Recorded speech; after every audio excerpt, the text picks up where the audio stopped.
Saeba, a.k.a.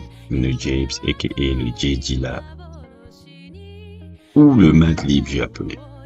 La personne que vous voyez en dessin sur justement la vidéo dont je suis en train de faire là, est pour moi le producteur de hip-hop le plus influent et le plus impactant de ces 20 dernières années. Si la lo-fi hip-hop un peu qui avec je dirais c'est vraiment l'explosion de YouTube et Internet.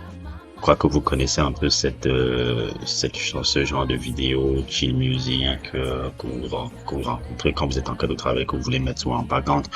Mais s'il n'y avait pas Nujabes, s'il n'y avait pas ce gars-là, Jun Saeba, je pense que on n'aurait pas créé ça. Cette capacité à vraiment créer des albums qui mixent entre hip-hop, qui sont très laid-back, mais ajouter encore beaucoup de jazz, c'est quelque chose qui m'a toujours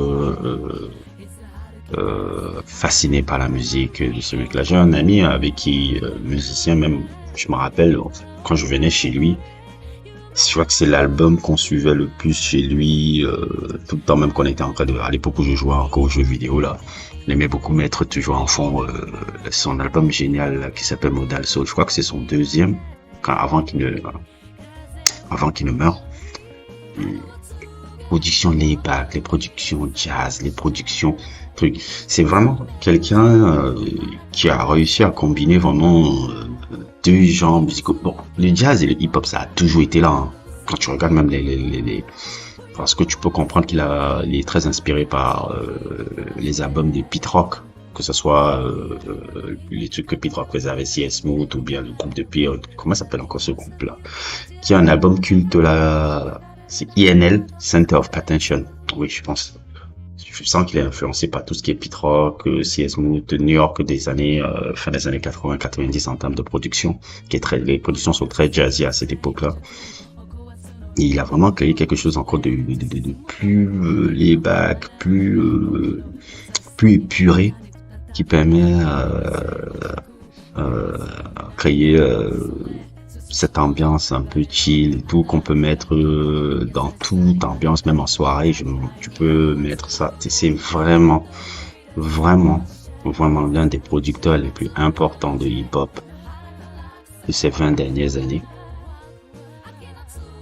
Et c'est trop amusant de se dire que c'est un japonais qui de ses œuvres les plus marquantes par rapport à sa discographie, qui est juste, je crois, de l'ordre de 3 albums, mais l'une des trucs qui m'avait le plus marqué justement avec lui, c'est la bande son qu'il avait composée pour l'album pour Shinichiro Watanabe, le fabuleux Samurai Champloo.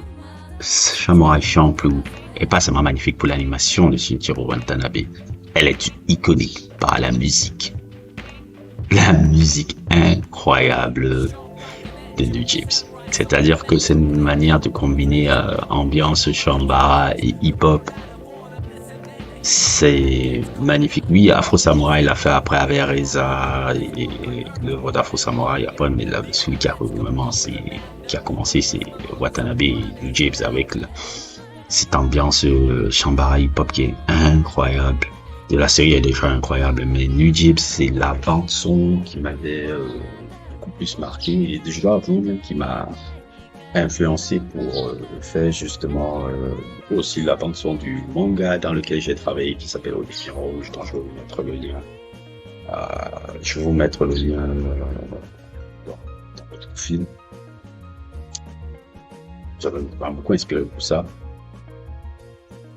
C'est incroyable de se dire que Nujabes, cette capacité de créer vraiment des œuvres qui mixent entre le shambara, le hip-hop, le jazz, il a donné finalement un style unique qui marque encore jusqu'à aujourd'hui notre jour. J'ai vu une interview Logique parler de lui comme inspiration, surtout dans le son Thank You.